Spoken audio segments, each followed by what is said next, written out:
Hey everyone, and welcome back to English Podcast 2.0. We're doing something a little different today. We're going to be taking a deep dive into a really interesting method for learning English that you can use while watching sitcoms. Yeah, it's a really unique approach, using something that I think we all enjoy. I mean, who doesn't love to just sit down and watch some TV, right? Exactly. And it turns it into a really powerful way to learn. I got to be honest with you. When I first heard about this method, I'm pretty skeptical, Yeah. but the more I learned about it, the more intrigued I became. Mm. Because it's not just passively watching your favorite show, right? It's about actively engaging with the language. Exactly. It's about really making a conscious effort to learn and absorb the language, almost like you're a part of the show itself. So it's more than just improving your listening skills. It's much more than that. This method can help you improve your pronunciation, expand your vocabulary, and even gain a deeper understanding of grammar. And you're doing all of this while you're enjoying your favorite sitcoms. Okay, so I'm officially hooked. Tell me more about how it works. So it all starts with subtitles, but not just any subtitles. Subtitles with timestamps for each line of dialogue. Okay, timestamps. Why are those so important? Well, timestamps allow you to pinpoint specific moments in the dialogue that you want to focus on. So they act as a guide, helping you navigate the language and target areas for improvement. Think of them like markers on a map leading you to fluency gold. Ooh, I like that analogy. So, using these timestamp subtitles, how does the learning process actually work? So it's a three-step watching process. First, you watch the episode with subtitles in your native language. Okay, And this is really just to help you understand the plot, the characters, the overall context of the scene. right. It's like laying the groundwork for understanding. Exactly. Then, for the second viewing, you switch to English subtitles. Hmm. Now, you start connecting the spoken words with their written form. And this is what helps you familiarize yourself with the sounds and rhythms of English. It's like bridging the gap between what you hear and what you see. Precisely. Then finally, for the third viewing, you watch without any subtitles at all. And this might sound a little bit daunting at first, but this is where the real magic happens. Okay. You're forced to rely solely on your listening comprehension. You start picking up on nuances, intonation, and really immersing yourself in the natural flow of the language. Wow, that does sound intense. Hmm. But I can imagine how challenging myself in that way would really accelerate my listening skills. Absolutely. It's like taking off the training wheels and riding a bike for the first time. It might be a bit shaky at first, but the sense of accomplishment and freedom you feel is incredible. I love that analogy. Hmm. But wait, there's more to this method, right? I've heard something about like an acting element. Can you explain that? Yeah, this is where the real fun begins. Once you've gone through those three viewing stages, you grab your English subtitles, those with the timestamps, and you start working through them line by line. But you're not just reading them, you're acting them out. Hold on. I'm acting like I'm in this sitcom. You got it. You visualize yourself in the scene, you try to channel the emotions of the character, even mimic their tone of voice and facial expressions. You're essentially stepping into their shoes and embodying their language. Okay, this is way more exciting than memorizing vocabulary lists or drilling grammar rules. It's like taking language learning out of the textbook and bringing it to life. And what's really amazing about this is that by acting out the dialogue, you're not just memorizing words, you're internalizing them. You're experiencing the language in a more physical and emotional way, which makes it much more likely to stick. That sounds like a really powerful way to learn. But what happens when I encounter new vocabulary? I mean, I'm sure I'll stumble upon words and phrases that I've never seen before. That's perfectly normal, and when it happens, don't panic. Just simply look up the word or phrase. But don't get bogged down in memorizing every single definition. Instead, focus on how the word is being used in the context of that particular scene. So it's more about understanding the word's meaning within the story rather than memorizing a dictionary definition. Exactly. And here's the beauty of this method. As you continue watching and practicing with different episodes, you're going to encounter those same words and phrases again and again. So it's like a natural reinforcement system built right into the process. The more I see a word or phrase in different situations, the better I'll understand its nuances and how to use it correctly. Precisely. You're essentially weaving a tapestry of language, and with each new word or phrase you encounter, your tapestry becomes richer and more vibrant. I love that visual. It really paints a picture of how this method can help you develop a deep and intuitive understanding of English. But let's talk about time commitment for a moment. How much time do I need to set aside each day to make this work? You don't need to block off hours and hours. The method actually encourages you to work in smaller, more manageable chunks of about 3 to 5 minutes at a time. So it's more about quality over quantity, really focusing and immersing myself in those short bursts of practice. Exactly. And this is where those timestamps become so incredibly useful. They allow you to easily rewind and replay specific sections until you feel comfortable with the pronunciation, the intonation, the overall delivery of those lines. It's like having a personal language tutor right there with me, guiding me through each nuance and challenge. Now, you might be wondering what to do once you finish an entire episode. Okay, what happens next? So after you complete a new episode, the next step is to actually revisit an older episode. So it's like a cyclical process, constantly refreshing and reinforcing what I've already learned. Think of it as a gym routine for your language muscles. You're continuously working those muscles, preventing them from getting rusty, and ensuring that the language stays fresh and active in your mind. I love that analogy. By revisiting older material, I'm not just learning new things, I'm consolidating what I already know and making it a part of my active vocabulary. You're essentially building a solid foundation for fluency brick by brick, and the best part is you get to relive those enjoyable sitcom moments again and again. It sounds like the perfect blend of entertainment and learning. But let's be realistic. If I'm doing all of this, watching new episodes and revisiting old ones, how much time should I actually be setting aside each day? Well, we talked about a specific range before. It's somewhere between 2 hours and 40 minutes to 3 hours a day. Okay. And I know that might seem like a lot, but remember, consistency is more important than intensity. So even if I can't dedicate 3 hours every day, I can still benefit from this method by practicing consistently, even if it's just for a shorter amount of time. Absolutely. Even just 30 minutes a day, done consistently, can lead to significant progress over time. And the great thing is, there are so many ways to fit this practice into your daily routine. Give me some examples. I'm always looking for ways to sneak in extra learning. You could listen to a few minutes of dialogue during your commute, practice a scene while you're cooking dinner, or even run lines in the shower. You're really making me rethink those everyday moments. It's like turning my entire life into a language learning opportunity. Exactly. The key is to find what works for you and make it a habit. You'll be amazed at the progress you can make even with shorter bursts of focused practice. I'm starting to see how this method can become less like studying and more like a natural and enjoyable part of my daily life. That's the goal. It's about finding that sweet spot where learning becomes a joyful and integrated part of your everyday experience. I'm sure there are a lot of frequently asked questions about this method, especially when it comes to the details of practice. What are some of the questions you hear most often?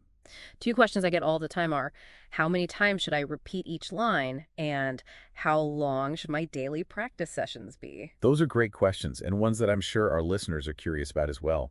Let's start with the first one. How many times should I repeat each line? Is there like a magic number? There's no magic number. Yeah. The key is to repeat each line until you can deliver it correctly and confidently. It's not about mindless repetition, it's about achieving mastery. You want those words to flow naturally, as if they were your own. It's about quality over quantity, ensuring that each repetition is purposeful and helps me progress toward fluency. And remember, those timestamps are your best friend. They allow you to quickly jump back to specific lines and practice them until they become second nature. It's like having a personalized language learning remote control, allowing me to rewind, replay, and really zero in on those areas that need extra attention. Now, let's talk about the second question. How long should my daily practice sessions be? Remember that ideal range we discussed earlier, between 2 hours and 40 minutes to 3 hours per day. Yeah. It might seem daunting, but keep in mind that you're actively engaging with the language, immersing yourself in the world of the sitcom. It's not passive watching, it's an investment. It's an investment in myself, and like any worthwhile investment, it requires dedication and effort. Precisely. And remember, you can break those sessions down into smaller, more manageable chunks throughout the day. The important thing is to be consistent and make it a regular part of your routine. You've mentioned this idea of developing a feel for the language, a sense of rhythm and flow, and it really resonates with me. Can you talk a little more about that? Of course. So traditional language learning methods often emphasize rote memorization, learning vocabulary lists and grammar rules in isolation. But this method takes a different approach. It's about experiencing the language organically, much like learning to dance. I love that analogy. You don't learn to dance by memorizing every step in a textbook. You feel the music, you let your body move naturally to the rhythm. That's exactly it. With this method, you're not just memorizing words, you're learning how to move with them, how to let them flow effortlessly from your tongue. You're moving beyond the intellectual and into the realm of intuitive expression. It sounds like you're learning to speak English from the inside out, rather than from the outside in. And that's why the acting element is so powerful. When you step into the shoes of the character, you're not just reciting words, you're inhabiting them, feeling their emotions, channeling their energy. It's almost like taking on a new persona, allowing yourself to temporarily become the character and speak their language as if it's your own. You're moving beyond the mechanical aspects of language and into the realm of genuine expression. And that's where true fluency resides, the ability to express yourself authentically and effortlessly without having to consciously think about every single word or grammar rule. It sounds like you're essentially becoming one with the language, feeling it flow through you as naturally as your native tongue. That's the true beauty of this method. It's about making English a part of you rather than something you simply study or analyze. I'm so excited to dive into the practical aspects of this method. Are you ready to move on to some specific tips and strategies? Absolutely. Let's explore how you can use those subtitles and your own creativity to unlock your fluency potential. Let's do it. I'm ready to turn those sitcom subtitles into fluency gold. All right, now that we understand the why behind this method, let's delve into the how. Those subtitles with the timestamps that we've been talking about, they're your blueprint for fluency. So they're more than just words on a page. They're like a roadmap guiding me toward success. Exactly. Now, as you work with these subtitles, start by identifying those tricky words or phrases that trip you up. Circle them, highlight them, underline them, whatever works best for you. The goal is to make them stand out so you can give them extra attention during your practice. So I'm essentially creating my own personalized study guide based on the specific challenges I encounter in this sitcom. Precisely. And as you work through those challenging words and phrases, pay attention to how the actors deliver those lines. Do they speak quickly or slowly? Do they emphasize certain words? Try to mark those nuances directly on your script. So I'm not just learning what they're saying, but how they're saying it. It's about capturing those subtle details that really bring the language to life. Exactly. It's about understanding the music of the language, the rhythm and intonation that convey meaning and emotion. Now, here's a tip that might surprise you. Don't be afraid to use your native language as a bridge, especially in the beginning. If you encounter a phrase that completely stumps you, it's okay to translate it just to get a grasp of the meaning. Wow, that's a relief. I was wondering about that. Ah, What about those idiomatic expressions, the ones that make no sense when you translate them literally? yeah, those can be tricky, but remember, as you progress, you'll find that you need to translate less and less. You'll start to develop an intuition for the language, recognizing patterns and picking up meaning from context. So it's like a muscle. The more I use it, the stronger and more intuitive it becomes. Exactly. And that intuition will also help you decipher those tricky idiomatic expressions. You'll start to understand them not just intellectually, but intuitively, as a natural part of the language's flow. This is really opening my eyes to how this method can help you develop a much deeper and more nuanced understanding of English than traditional methods. But let's talk more about that acting element. I have to admit, I can see how it might feel a bit silly at first. Any tips for overcoming that initial awkwardness? Just have fun with it. Imagine that you're actually auditioning for a role in the sitcom. Don't be afraid to exaggerate, overemphasize your pronunciation, use big gestures. Really throw yourself into it. It's like turning my living room into my own personal stage. That's the spirit. And here's why it works. The more you exaggerate, the more you engage your muscles and your memory. You're creating a multisensory learning experience that helps the language stick. It's like giving my brain and body a language workout. And don't be afraid of making mistakes. Everyone stumbles, especially in the beginning. Mistakes are a natural part of the process. Embrace them as opportunities to learn and refine your pronunciation. It's so refreshing to hear that mistakes are welcome. But what do I do when I hit a roadblock? When I just can't seem to get a particular word or phrase right. When you encounter a pronunciation challenge, try breaking down the word into individual syllables. Practice those syllables slowly and clearly until you feel comfortable with each one. Then, try blending them together smoothly, experimenting with different intonations and stresses. So it's like dissecting the word, understanding its individual components, and then putting it back together again. Exactly. And as you practice this way, you'll develop a more intuitive sense of how to pronounce words correctly. You'll train your ear and your tongue to work together to create a more natural and fluent delivery. It's like having a personal pronunciation coach in my pocket. Remember, consistency is key. It's like any skill, you need to put in the time and effort consistently to see real progress. We've touched on this before, but it's so important, and I'd love to hear more about how to make consistency a reality, especially when you have a busy schedule. The key is to weave practice into your daily life. Look for those pockets of time during your commute, while you're doing chores, even while you're waiting in line at the grocery store. You're really inspiring me to find creative ways to make language learning a part of my everyday life. Exactly. And those small moments really do add up over time. Make it a habit, like brushing your teeth. And remember, even 10 or 15 minutes of focused practice is better than none at all. So it's not about pressuring myself to find huge chunks of time. It's about finding a rhythm that works for me and sticking with it. Exactly. The more you practice, the better you get, and the more motivated you feel to keep going. But what about those times when you feel stuck or discouraged?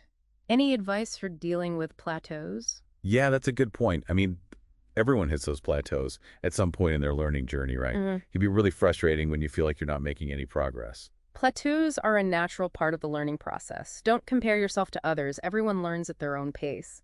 And when you hit a plateau, it can help to switch things up. Try a different sitcom, experiment with different practice techniques, or even find a language partner to practice with. Yeah, it's about keeping things fresh and exciting, finding words to re-energize the learning process. Exactly. And don't forget to celebrate your progress along the way. Even small victories are worth acknowledging. Don't get too caught up in what you haven't mastered yet. Appreciate how far you've come. That's such a good point. It's easy to get so focused on what I still need to learn that I forget to acknowledge the progress I've already made. Take the time to celebrate those achievements, no matter how small they seem. Those small wins help to keep you motivated and moving forward. Before we move on, I want to circle back to something we talked about earlier. Choosing a sitcom that you genuinely enjoy. It seems like such a crucial part of this method.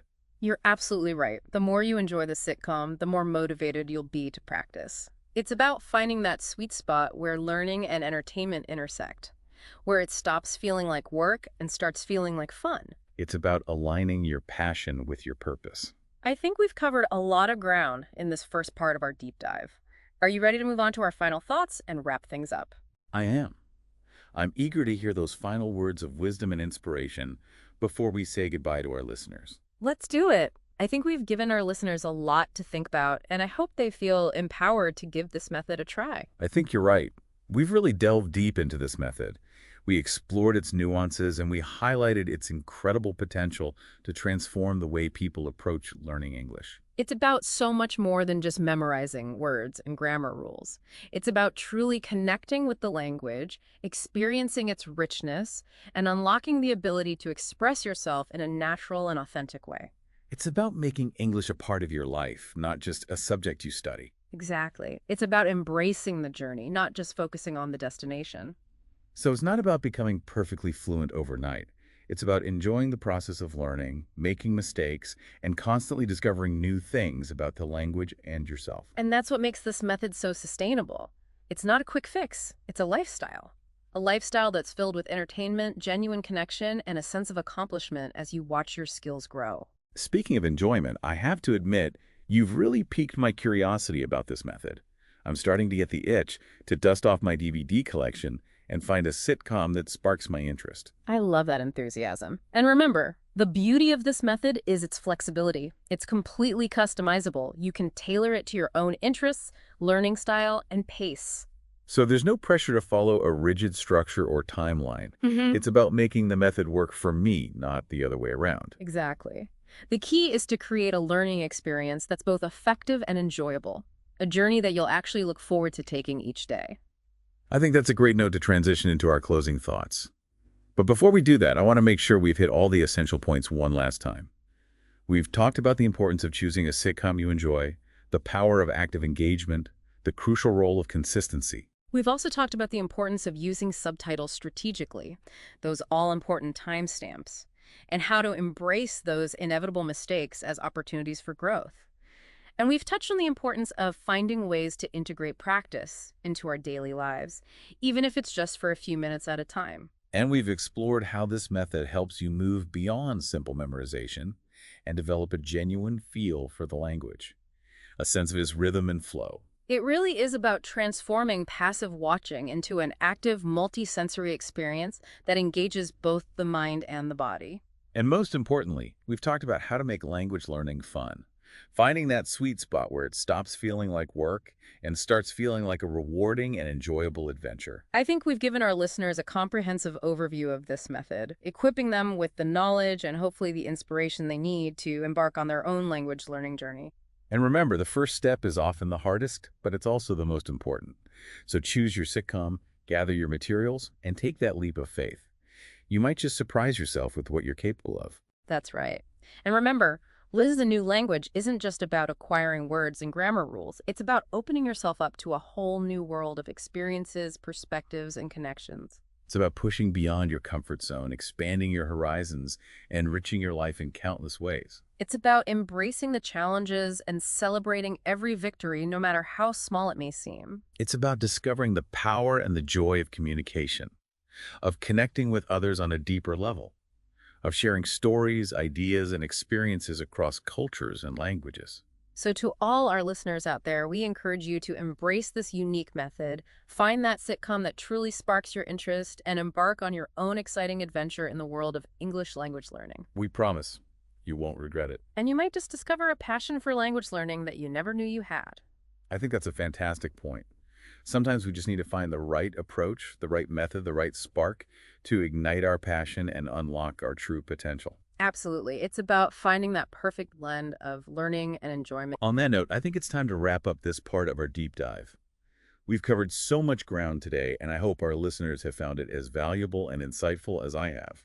I've certainly enjoyed exploring this method with you and sharing our perspectives with our listeners. I think that's such a crucial message to emphasize that language learning should be a joyful and fulfilling experience.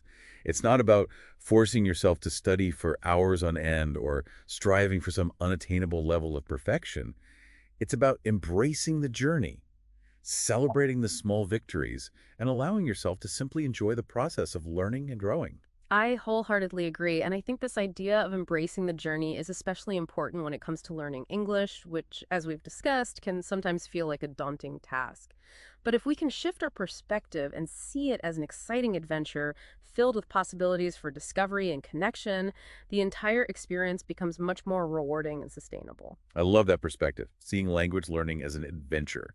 It really takes the pressure off and allows you to simply focus on the joy of exploration and growth. Exactly. And when we approach language learning with that sense of curiosity and enthusiasm, we're much more likely to stay motivated and engaged even when we encounter challenges along the way. And speaking of challenges, I think it's important to acknowledge that learning a new language, especially one as complex and nuanced as English, inevitably comes with its fair share of ups and downs. There will be moments of frustration, moments of self-doubt, moments where you might feel like giving up. But it's during those moments that it's especially important to remember why you started this journey in the first place. That's such an important point. It's easy to lose sight of our goals and our motivations when we're feeling discouraged or overwhelmed. But if we can take a step back, remind ourselves of the reasons why we're learning English, and reconnect with that initial spark of passion, we can often find the strength and resilience to keep moving forward. So what are some practical strategies for staying motivated and overcoming those inevitable challenges? One thing that I've found helpful is to set realistic goals and celebrate even the smallest achievements. It's easy to get caught up in the idea that we need to be making huge leaps and bounds in our progress. But often, it's the small victories that keep us going and build our confidence over time. I completely agree. Celebrating those small wins, whether it's mastering a new grammar rule, expanding your vocabulary, or simply feeling more confident in your ability to communicate, can make a huge difference in your overall motivation and sense of accomplishment. Another strategy that I've found helpful is to create a supportive learning environment for myself. This might mean finding a language partner to practice with, joining a language exchange group, or even simply surrounding yourself with English language materials that you enjoy. Books, movies, music, podcasts, whatever sparks your interest. I think that's a great point. Creating a positive and supportive learning environment is essential for staying motivated and engaged in the learning process. And it doesn't have to be complicated or formal. It could be as simple as finding a friend or family member who also wants to learn English and practicing together. Exactly. It's about making language learning a social and enjoyable experience, not just something you do in isolation. And don't forget the power of technology. There are so many amazing online resources available to support you on your language learning journey. Language learning apps, online courses, virtual language exchange platforms, the possibilities are endless. It's really incredible how much technology has transformed the way we learn languages. It's never been easier to access high-quality learning materials and connect with other learners from all over the world. I think the key is to find resources and tools that align with your learning style and your goals. Some people might prefer structured online courses, while others might thrive in a more self-directed learning environment using language learning apps or online communities. The important thing is to experiment and find what works best for you. I think those are all great tips for staying motivated and finding the resources and support you need to succeed. Now, before we wrap up this episode, I want to circle back to a concept that we've touched on throughout our discussion. The idea of transforming language learning from a chore into a joyful and fulfilling experience. I love that. It's about shifting our mindset and seeing language learning not as something we have to do, but as something we get to do. Exactly. And one of the most powerful ways to do that is to tap into the power of stories. Stories have the ability to transport us to different worlds, introduce us to new perspectives, and make language come alive in a way that textbooks simply can't. I couldn't agree more. And that's why this method we've been discussing, using sitcoms as a tool for language learning, is so effective. Sitcoms, by their very nature, are designed to entertain and engage us with compelling characters, relatable storylines, and often a healthy dose of humor. And by immersing ourselves in these stories, we're not just passively absorbing the language, we're actively experiencing it in a way that makes it more meaningful and memorable. And that's where the magic happens. When we connect with stories on an emotional level, when we laugh, cry, and feel alongside the characters, the language becomes more than just words on a page. It becomes a gateway to understanding different cultures, perspectives, and ways of being. It's truly remarkable how powerful stories can be in helping us learn and grow. And the great thing about sitcoms is that they often feature everyday language, natural dialogue, and a variety of social situations that we can relate to and learn from. Exactly. And by observing how the characters interact, how they use language to express their thoughts, feelings, and intentions, we can gain valuable insights into the nuances of English communication. And as we practice mimicking their pronunciation, intonation, and even their body language, we can start to internalize those patterns and develop a more natural and authentic way of speaking English ourselves. I think we've come full circle now, back to the idea of embracing the joy of language learning. And I can't think of a better note to end on. Me neither. It's been a wonderful journey exploring this method with you and sharing our insights with our listeners. So to all our listeners out there, we encourage you to embrace the adventure of language learning, to find joy in the process, and to never stop exploring the incredible world of English. And remember, we're here to cheer you on every step of the way. That's it for today's deep dive, everyone. We hope you found it as insightful and inspiring as we have. Until next time, happy learning. And keep diving deep.